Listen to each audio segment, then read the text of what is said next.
Blog থেকে আরো একটি নতুন ভিডিওতে আপনাদের সবাইকে স্বাগতম। আজকে ভিডিওতে রয়েছে বাচ্চাদের দুষ্টমি আর রান্না বান্না।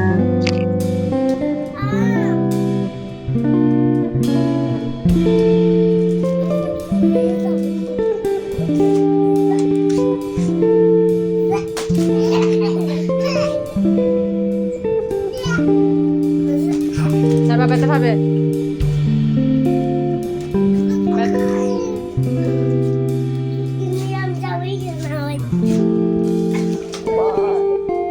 বললো মা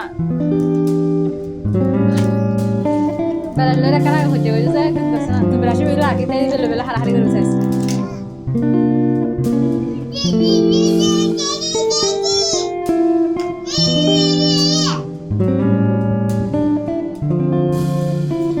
এটা নেবে এটা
হঠাৎ করে আমার ছোট বাচ্চা অনেক অসুস্থ, আসলে বলার বাহিরে।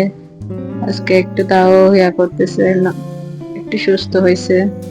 গ্যাস দিতে দিতেও ক্লান্ত, এখন আর দুষ্টমির মাঝে একটু দিতে পারতেছে, তাই এরকম করে দিয়েছি আর কি। সব দিকে এলোমেলো হয়ে গেছে, আসলে কোনো কিছু বোঝাতে পারতেছি না। ওষুধ খাওয়াতে খাওয়াতে আসলে ক্লান্ত আমি। সবকিছু একা হাতে সামলাতে আসলে খুবই কষ্টকর হয়ে যায়। ছোট্ট বাচ্চাদের অসুস্থ হলে তার বলার বাইরে কোল থেকে নামতে চায় না। গত কয়েকদিন আগে আমি একটু মিষ্টি কুমড়া কিনেছিলাম, সেটা এখনো রান্না করতে পারিনি, একটু একটু পচেও যাচ্ছিল, তাই অবশেষে আজকে রান্না করতে চলে এলাম। মিষ্টি কুমড়াতে প্রচুর পরিমাণ ভিটামিন আছে, আর এই বর্ষাকালে তো মিষ্টি কুমড়ার সাথে অসাধারণ আসলে পাকা মিষ্টি কুমড়া। আমি এটা কেটে কুটে পরিষ্কার করে ধুয়ে রান্না করতে চলে যাব। আপনারা হয়তো শুনতে পাচ্ছেন আমার বাচ্চা কান্নাকাটি করতেছে। মিষ্টি কুমড়া রান্না করার জন্য আমি যা যা উপকরণ দিব: পেঁয়াজ কুচি, আদা রসুন কুচি, বাটা, এই সবগুলো মশলা একটু কষিয়ে নেব।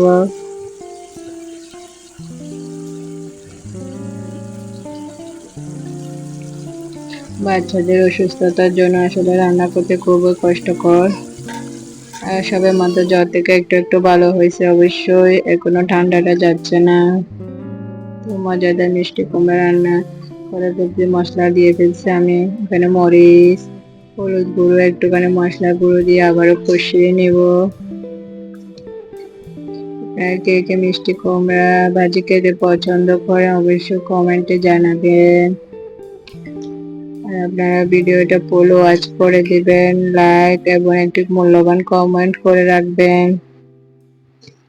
আপনাদের সুন্দর সুন্দর কমেন্ট গুলো পড়তে আসলে খুবই ভালো লাগে আমার। আর কে কোথায় থেকে দেখতেছেন কমেন্টে অবশ্যই লিখে রাখবেন। আমি মিষ্টি কুমড়াটা কষানো শেষে কুমড়োটা দিয়ে দিলাম, একটু নাড়াচাড়া করে ঢাকনা দিয়ে লো আঁচে ঢেকে দেব।